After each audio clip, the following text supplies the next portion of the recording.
अस्सलामु अलैकुम वरहमतुल्लाहि ताला वबरकातुहु। औज़ु बिल्लाहि मिनश शैतानिर रजीम। बिस्मिल्लाहिर रहमानिर रहीम। अला इन्ना औलिया अल्लाहि ला खौफुन अलैहिम वला हुम यहज़नून अल्लज़ीना आमनू व कानू यत्तकून। आमन्ना बिल्लाहि सदक़ल्लाहु मौलानल अलियुल अज़ीम। கடந்த வாரத்தில் அவுலியா உல்லா இறைநேசர்கள் பற்றி பேசிக்கொண்டிருந்தோம். அவர்கள் எதை பற்றியும் அஞ்ச மாட்டார்கள், கவலைப்பட மாட்டார்கள்,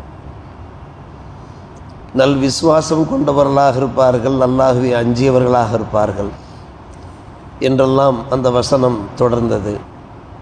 சூரா யூனுஸ் 10ஆம் அத்தியாயம் 62ஆம் வசனம்.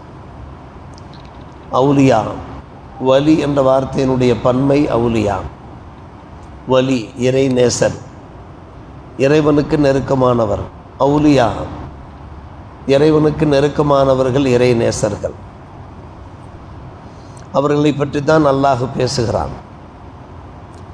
இறை நேசர்கள் யார், அவர்களுடைய அடையாளங்கள் என்ன என்பது பற்றி நமக்கு கிதாபுகளில் எடுத்துரைக்கப்பட்டிருக்கிறது. ஆம், நாம் விளங்கி வைத்திருக்கிறோம். இறைநேசர்கள் என்றால் அவர்கள் மூலமாக கராமத்துகள் வெளிப்படும், அற்புதங்கள் வெளிப்படும். நம்முடைய மனசிலே என்ன எண்ணங்கள் ஏற்படுகின்றனவோ அவற்றை அவர்கள் வெளிப்படுத்துவார்கள். எதிர்காலத்திலே என்ன நடக்கப் போகிறதோ அந்த மறைவான விஷயங்களை, மெய்யான விஷயங்களை அவர்கள் எடுத்துரைப்பார்கள் என்று நாம் எண்ணிக்கொண்டிருக்கிறோம் இறைநேசர்கள் என்றால். ஆனால் இது இறைநேசர்களுடைய பண்பு கிடையாது. உலகம் பூராவும் பல்லாயிரக்கணக்கான இறைநேசர்கள் இருக்கிறார்கள், அவுலியா இருக்கிறார்கள். ஆனால் அவர்களிடத்தில் இந்த பண்புகள் இருப்பது கிடையாது. ஆனால் அவர்கள் அல்லாஹுக்கு நெருக்கமானவர்கள்.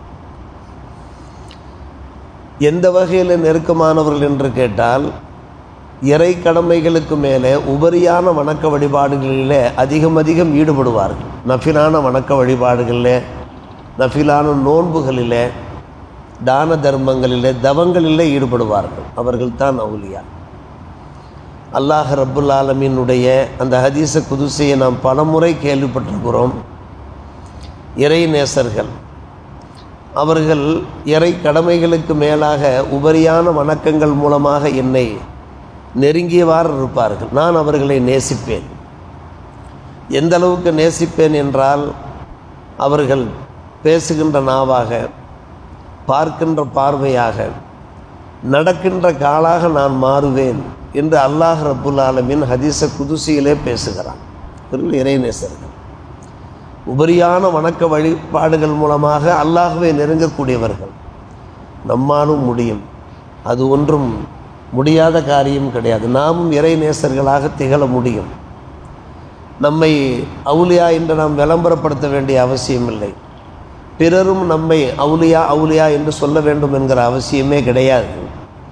மாறாக நாம் அல்லாஹ்வை பயந்து வாழ்ந்தால் போதும். அதைத்தான் அல்லாஹ் சொல்கிறான். இறைநேசர்கள் யார்? அல்லதீன ஆமனு வ கானு யத்தகூன். நல் விசுவாசம் கொண்டிருப்பார்கள், அல்லாஹ்வை அஞ்சியவாறு இருப்பார்கள். அவர்கள் தான் இறைநேசர்கள். அல்லாஹ் நம்மை நேசிக்க ஆரம்பிப்பான். நம்முடைய உடம்பிலே அல்லாஹ் நல்ல ஒரு வலிமையை ஏற்படுத்துவான், சக்தியை ஏற்படுத்துவான். அல்லாஹ் சொல்லுகிறான், அந்த இறைநேசன் பார்க்கும் பார்வையாக, நடக்கும் காலாக, பேசும் நாவாக மாறுகிறேன் என்று அல்லாஹ் சொல்லுகிறானே. நம்முடைய உடம்பிலே உள்ள ஒவ்வொரு உறுப்பின் மூலமாகவும் அல்லாஹ்வுடைய சக்தி வெளிப்பட ஆரம்பிக்கும். அல்லாஹ் நமக்கு துணையாக இருப்பான். தப்சீர மதுஹரியிலே ஒரு அற்புதமான ஒரு விஷயம் காணப்படுகிறது. தப்சீர மதுஹரி என்று இறை மறையினுடைய ஒரு விளக்க உரை இருக்கிறது. அதிலே காணப்படுகிறது இறைநேசர்கள் யார். ஹதீஸ குதுசி, அதுவும் ஹதீஸ குதுசி தான். அல்லாஹ் சொல்வதாக அன்னலம் பெருமானார் ரசூலே கரீம் ஸல்லல்லாஹு அலைஹி வஸல்லம் அவர்கள் எடுத்துரைக்கிறார்கள். இறைநேசர்கள் யார்? இறைநேசர்களை பற்றி நினைவு கூறப்பட்டால் நான் நினைவு கூறப்படுவேன், நான் நினைவு கூறப்பட்டால் இறைநேசர்கள் நினைவு கூறப்படுவார்கள். நன்கு கவனிக்க வேண்டும். இறைநேசர்கள் நினைவு கூறப்பட்டால், அவர்களை பற்றி பேசினாலே என் நினைவு வந்துவிடும். அல்லாஹுடைய காரணம், அவர்கள் அல்லாஹ் பற்றி தான் பேசுவார்கள். அதே போன்று அல்லாஹ் நினைவு கூறப்பட்டால் இறைநேசர்கள் யாவும் வருவார்கள். அல்லாஹ்வுக்கும் இறைநேசர்களுக்கும் அந்தளவுக்கு ஒரு பந்தம் இருந்து கொண்டிருக்கும், நெருக்கம் இருந்து கொண்டிருக்கும். ஹதீஸே குதுசியிலே இன்னும் சற்று விளக்கமாக சொல்வது என்றால், சையிதா அஸ்மா பின்தி யஸீத் ரலியல்லாஹு தஆலா அன்ஹா அவர்கள் ஹதீஸ் அறிவிப்பு செய்கிறார்கள். தாஜு ஷரீத் எஸ்ஆர் ஷம்சுல்-உல்-ஆதத் அவர்கள் அடிக்கடி அந்த ஹதீஸை நினைவு கூறுவார்கள். இதாரு ஊதுக்கிறல்லா, இறைநேசர்கள் யார்? அவர்கள் பார்க்கப்பட்டால் அல்லாஹுடைய ஞாபகம் வரும். சுருக்கமாக அழகாக தெளிவாக சொல்லப்பட்டிருக்கிற விஷயம் இதுதான். இதாரு ஊதுக்கிறல்லா, அவர்களுடைய நம்பிக்கையாக இருக்கட்டும், அவருடைய செய்கைகளாக இருக்கட்டும், எதுவானாலும் அல்லாஹ் ஞாபகத்துக்கு வந்து விடுவான். காரணம், அவர்கள் இறை நம்பிக்கையாளர்களாக திகழ்வார்கள். ஒரு போலித்தனமான வாழ்க்கை அவர்களிடத்தில் இருக்காது. ஒரு கள்ளம், கபடம், சூது, வாது, ஒரு முனாஃபிக்குத்தனம், நயவஞ்சகத்தனம் இதெல்லாம் இருக்காது. யதார்த்தவாதிகளாக இருப்பார்கள், முஹ்லிஸுகளாக இருப்பார்கள், மன தூய்மை படைத்தவர்களாக இருப்பார்கள். உலக மோகம் அவர்களிடத்தில் இருக்காது. பாக்கெட்டில் பணம் நிரப்புவது என்பதே அவருடைய கொள்கையாக இருக்காது. இதயத்திலே மேலும் மேலும் இறையச்சத்தை நிரப்புவதுதான் அவருடைய கொள்கையாக இருக்கும். அவர்கள் தான் இறைநேசர்கள். இதா ருக்கிரல்லா, அழகான ஹதீஸ். அருமை சகோதரர்களே, பெரியோர்களே, ஹஜ்ரத் அவர்கள் அடிக்கடி அவுலியாக்கள் சம்பந்தமாக பேசும்போதெல்லாம் குறிப்பிடுகின்ற ஒரு அற்புதமான ஹதீஸ். அவர்கள் பார்க்கப்பட்டாலே அல்லாஹுடைய ஞாபகம் வரும். வணக்க வழிபாடுகளில் ஈடுபடுவார்கள். அவர்களை பார்த்து நாம் அதிசயித்து போவோம், நாம் ஆச்சரியப்பட்டு போவோம். இப்படித்தான் வணங்க வேண்டுமோ, இப்படித்தான் தொழ வேண்டுமோ என்று. திக்ருகளில், அமல்களில் ஈடுபட்டிருப்பார்கள், மெய்மறந்து போய் ஈடுபட்டிருப்பார்கள். இப்படித்தான் திக்ரு செய்ய வேண்டுமோ?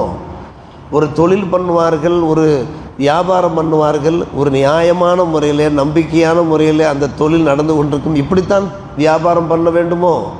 இதைத்தான் அல்லாஹ் சொல்லியிருக்கிறானோ குர்ஆன் ஹதீஸிலே?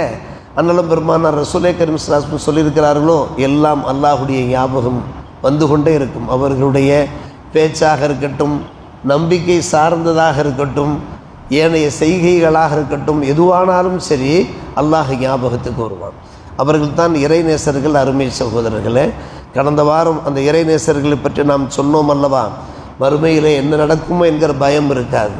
அதே போல் இந்த உலகத்திலே நம்முடைய நிலைமை என்ன ஆகுமோ என்கிற கவலையும் இருக்காது. தெளிந்த நீரோடையாக இருப்பார்கள். அவருடைய இதயம் இருக்கிறதே, அவன் பார்க்கும் கண்ணாடியை கொண்டு பளிச்சென்று இருக்கும். எது பற்றியும் அவர்கள் கவலைப்பட்டு கொண்டிருக்க மாட்டார்கள். அவர்கள் ஈமான் கொண்டிருப்பார்கள், அல்லாஹ்வை அஞ்சரிப்பார்கள்.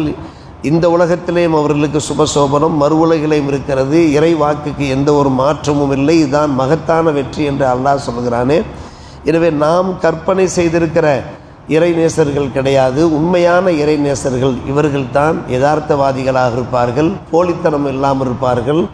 அவர்கள் யாரையும் ஏமாற்ற மாட்டார்கள். அவர்களை பார்த்து யாரும் ஏமாறவும் மாட்டார்கள். நல்லவர்களாக இருப்பார்கள், வல்லவர்களாக இருப்பார்கள், சமுதாய பணிகளில் ஈடுபடக்கூடியவர்களாக இருப்பார்கள். இது போன்ற பல்வேறுபட்ட அம்சங்கள், பண்புகள் கொண்ட இந்த இறைநேசர்கள் வரிசையிலே கூட்டத்தில் நம்ம எல்லோரையும் அல்லாஹ் ரப்பல் ஆலமீன் சேர்த்துக் கொள்வானாக. வாஹிர் தாவானா அல்ஹம்துலில்லாஹி ரப்பில் ஆலமீன்.